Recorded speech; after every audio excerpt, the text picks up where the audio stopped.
At the end of the day, we only start a company for one of three reasons: either to give us money, to give us free time, or to put a stake in the ground and say we accomplished something, right? After we've got our business up and running, we've pretty much accomplished something.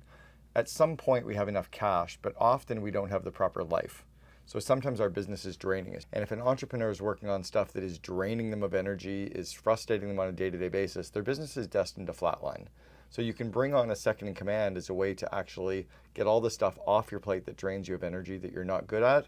That usually will really accelerate the growth of your business. So that's number one.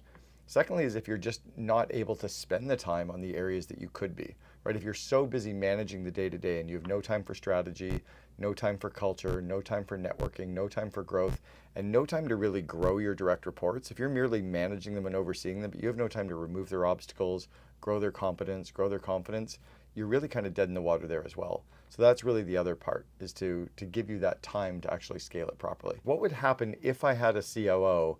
Could that accelerate the growth of my business? Could that free up time so I'm working in my unique ability, as Dan Sullivan talks about? Right? If we look at our activity inventory as an entrepreneur, we're often working on 80% of the time on stuff that drains us of energy and we're really not that great at.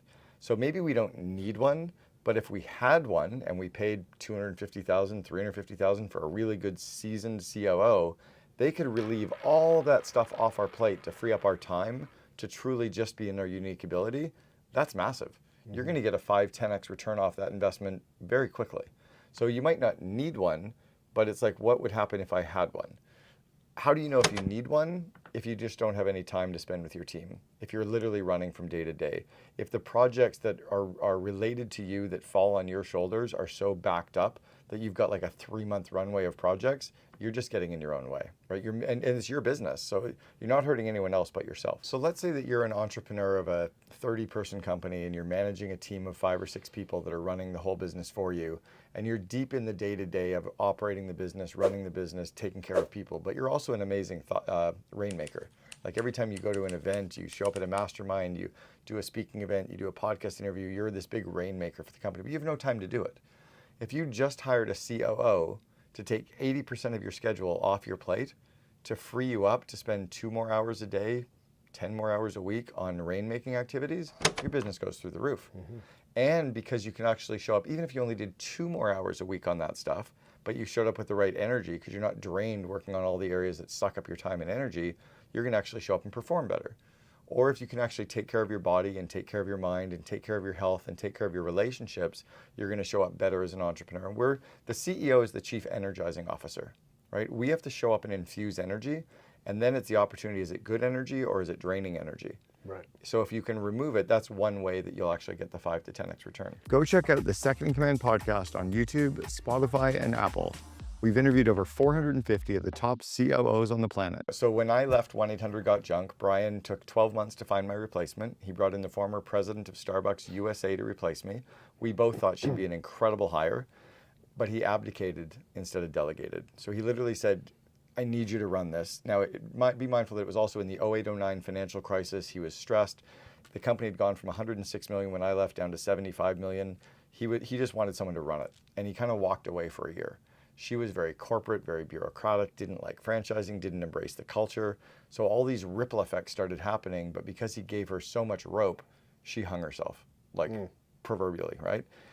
That was one mistake, is he just didn't and he also didn't onboard her and integrate her like he would have if he had the mindset and wasn't so burned out at the time, right? So I think you can often hire the absolute best person, but if you don't integrate them into the core of your company, like the why, your history, your culture, your core values, your core purpose, your BHAG, your vivid vision, if they don't truly understand how you got from where you are to where you are today, they're never going to be as successful as they could be. And we often are so glad that we have this person, we just let them start after a week instead of starting after 3 months. So Eric Church has been the COO now for 12 years.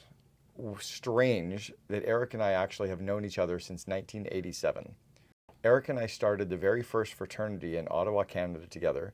I was president year 1, Eric was president year 2. I'm a much more entrepreneurial COO. Eric is a very, not corporate, but a bigger business COO. He would have been horrible in the first 6.5 years. Even though it's the same CEO, Brian, even though it's the same company, even though it's the same core values and culture, He was the right person from the 100-ish million to the 450 million, but would have been horrible from the 2 million to 106 million, as I would have been horrible from the 100 to the billion, right? So you have to match the season that the company is in, as well as the company culture, as well as the CEO themselves, as well as the projects and initiatives, kind of the scorecard of the role. But Eric has been fantastic for the time that he was in. Likewise, even though he's been an unbelievable COO for that company, and I was for my 6.5 years, we would be horrible COOs for 95% of my CO Alliance member companies, because we don't match the CEO, we don't match the needs, we don't match the size, we don't match the industry. So it's a really tough role to play.